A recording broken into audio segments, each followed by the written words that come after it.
अखिल भारतीय प्राथमिक शिक्षक संघ ने आज लखनऊ में प्रेस वार्ता कर बताया कि संगठन 11 दिसंबर को दिल्ली के जंतर मंतर पर धरना प्रदर्शन करेगा। संघ ने बताया कि सर्वोच्च न्यायालय के 1 सितंबर 2022 के आदेश में प्राथमिक शिक्षकों को सेवा में बने रहने के लिए 2 वर्ष के भीतर ट्रेड उत्तीर्ण करना अनिवार्य किया गया है, जिससे देश भर के शिक्षकों में सेवा सुरक्षा को लेकर चिंता बढ़ी है। संघ ने बताया कि इस मुद्दे पर पहले भी कई बार सरकार से गुहार लगाई गई, लेकिन अब तक कोई ठोस कदम नहीं उठाया गया।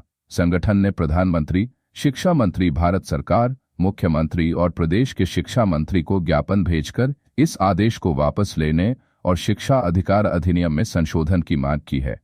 संघ ने चेतावनी दी कि अगर 11 दिसंबर के धरना प्रदर्शन के बाद भी सरकार ने संज्ञान नहीं लिया तो शिक्षक आगे चलकर काम बंद कर संसद भवन का घेराव करेंगे। आज अखिल भारतीय प्राथमिक शिक्षक संघ के द्वारा यहाँ पे प्रेस वार्ता की, इसका क्या उद्देश्य है? प्रेस वार्ता का उद्देश्य है कि अखिल भारतीय प्राथमिक शिक्षक संघ ने कई मुद्दे हैं जो पहले से हम डिमांड हमारी रही है, लेकिन 1 सितंबर को माननीय सर्वोच्च न्यायालय के फैसले ने सभी शिक्षकों को टेट की अनिवार्यता कर दी गई। इसके संबंध में प्रदेश के और देश के करीब लाखों लाख 20 लाख लगभग शिक्षक प्रभावित हो। इससे पूरे देश में हतप्रभ है कि कैसे हो गया, क्योंकि सेवा शर्तों की सुरक्षा के तहत जिस नियुक्ति के साथ, जिस विज्ञापन के साथ नियुक्ति होती है उसी की सेवानिवृत्ति होती है। ये भ्रम हुआ और 1 सितंबर के बाद पता लगा कि ये कोई संशोधन 2017 में हुआ था। इसको शिक्षक नहीं जान पाए, इसीलिए प्रदेश सरकार ने, संगठन ने पूरी तरह से माननीय प्रधानमंत्री, शिक्षा मंत्री और राष्ट्रपति जी को ज्ञापन दिया और उसके बाद उत्तर प्रदेश सरकार में यहाँ माननीय सांसद विधायकों को ज्ञापन दिया गया और उत्तर प्रदेश सरकार ने इसके लिए रिव्यू पटिशन दाखिल की। संगठन ने भी रिव्यू पटिशन दाखिल की कि इसलिए कि कोई पक्ष छूट न जाए। हमने ज्ञापन भी दिया, हस्ताक्षर अभियान भी चलाए, जिसको माननीय प्रधानमंत्री, शिक्षा मंत्री, राष्ट्रपति जी को सबको भेजा गया। इसमें सभी जनप्रतिनिधियों को ज्ञापन दिया गया। काली पट्टी बांधे शिक्षकों ने, उसके तहत विद्यालयों में शिक्षण कार्य किया। इधर शिक्षक समाज माननीय सर्वोच्च न्यायालय से आशा भरी नज़रों से देख रहा है कि जल्दी तारीख लगे और राहत मिले।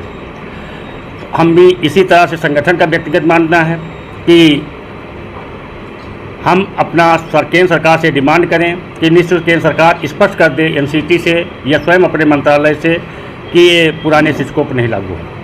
इसके लिए संगठन ने कार्यक्रम घोषित किया है। उत्तर प्रदेश में सभी प्रदेश के मंत्री, केंद्रीय मंत्रियों को ज्ञापन दिया जाएगा और देश भर के शिक्षक और संगठन, जैसे बंगाल टीचर प्राइमरी टीचर्स के पुष्टि primary teacher welfare association west Bengal का, तमिलनाडु से हो, चाहे जिस स्टेट से हो, चाहे झारखंड हो, चाहे बिहार हो, चाहे उड़ीसा हो, चाहे हरियाणा हो, चाहे मध्य प्रदेश हो, चाहे गुजरात हो, विभिन्न राज्यों से, चाहे तेलंगाना के संगठन के प्रतिनिधियों से वार्ता हुई ऑनलाइन बैठक। इसमें तय हुआ कि आप, क्योंकि न्यायालय को आपको देखना है, न्यायालय के फैसलों को न्यायालय में आपने दाखिल किया है जित, इसलिए जल्दबाजी आप न करिए, क्योंकि कुछ जल्दबाजी कर रहे थे तो ये हुआ कि नहीं, न्यायालय का कम से कम 1 तारीख लगा, न्यायालय का रुख देखना चाहिए। इसके बाद 11 दिसंबर को धरना प्रदर्शन किया जाएगा। यदि बात मानी नहीं गई सरकार द्वारा तो निश्चित रूप से हम फरवरी माह में संगठन द्वारा रामलीला मैदान में एक रैली की जाएगी और संसद घेराव का कार्यक्रम किया जाएगा।